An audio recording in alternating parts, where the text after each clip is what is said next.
धर्मेंद्र प्रधान यांनी जे आज स्टेटमेंट इश्यू केलेलं आहे त्याच्यामध्ये त्यांनी स्पष्ट सांगितलं आहे, हा माझा कुठलाही व्यक्तिगत प्रतिष्ठेचा प्रश्न नाही. देशाच्या तरुणाईला कुठल्याही कायदेशीर कटकटीमध्ये येऊ इच्छित नाही आणि सिस्टममध्ये अधिक पारदर्शकता आणण्याच्या दृष्टिकोनातून त्यांनी आपलं शुद्धवास या ठिकाणी केलेलं आहे. आणि सार्वजनिक जीवनामध्ये त्यांनी सुरुवात केली की विद्यार्थी दशेपासून केलेली आहे. त्यामुळे त्यांनी आपल्या भूमिकेबद्दल स्पष्टता केलेली आहे आणि त्यांनी म्हटलं होतं की पहिल्या दिवसापासून मी या प्रकरणाची जबाबदारी जी स्वीकारलेली आहे. गुणवंत विद्यार्थ्यांचे भवितव्य परीक्षा माफियामुळे खराब होऊ देणार नाही, कोणत्याही विद्यार्थ्यावर अन्याय होऊ देणार नाही आमचा संकल्प होता. आणि विद्यार्थ्यांना बदलवण्यासाठी जबाबदार पदावर बसलेल्या व्यक्तींनी अडथळे आणण्याचा प्रयत्न केला, त्यामुळे मी अत्यंत व्यथित झालेलो आहे. स्टेटमेंट केलेलं आहे. पंतप्रधानांनी सुद्धा मंत्रिमंडळाच्या बैठकीने नवीन कायद्याने सुधारणा त्या ठिकाणी केलेली आहे. 10 वर्षाचा कारावास, 10 कोटीचा दंड, त्याचबरोबर त्या सगळ्या कठोर कारवाई करण्याची भूमिका व्यक्त केलेली आहे. नवीन कायदा आता अस्तित्वात येतो आहे, मंत्रिमंडळाने मंजुरी दिलेली आहे, सभागृहामध्ये मांडला जाईल, चर्चा होईल आणि त्यामुळे वाटतं की ज्या ज्या मागण्या समोर आल्या त्या मागण्यावर तुम्ही सरकारकडून अतिशय योग्य प्रतिसाद देण्यात आला असल्यामुळे आता विषय बराचसा मार्गी लागला आहे. उशीर झाला असं वाटत नाही. असं आता उशीर झाला का लवकर झाला की काय याच्यात जाणार नाही.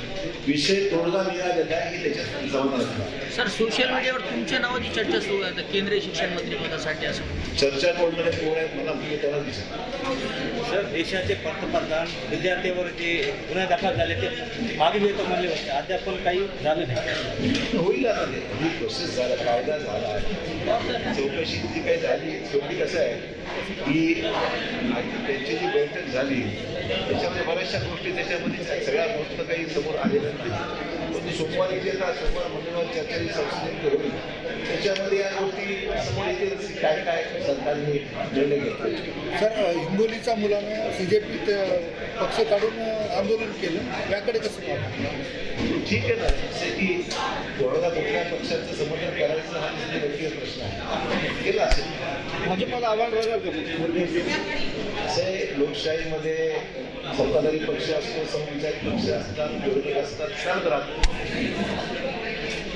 आता हे महाराष्ट्रात असो की मराठवाड्यात, भाजपला आपल्या लोकसभेत बरं वाढवावं लागलं नाही. माझं व्यक्तिगत मत तसंच आहे की भाजपला मराठवाड्यामध्ये अधिक लक्ष संघटनात्मक दृष्ट्या आणि अन्य पॉलिटिकल मिसियनमध्ये हे अधिक बळ देण्याची गरज आहे.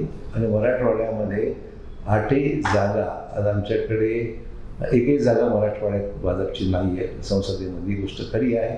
त्यामुळे येणाऱ्या काळामध्ये भाजपची जागा अधिक वाढवायची आम्हा सर्व सहकारी मित्रांचा आमचा प्रयत्न राहणार आहे. आणि त्या अनुषंगाने जे जे राजकीय निर्णय घेण्याची गरज आहे ते निश्चित घेण्यासंदर्भात आम्ही पक्षश्रेष्ठींना बोलणार आहोत की मराठवाड्यामध्ये BJPची संख्या वाढली पाहिजे आणि त्या अनुषंगाने आमचा प्रयत्न निश्चित राहणार आहे. शेतकऱ्यांकडून पीक विमाचे फॉर्म भरून येताना स्वयंघोषित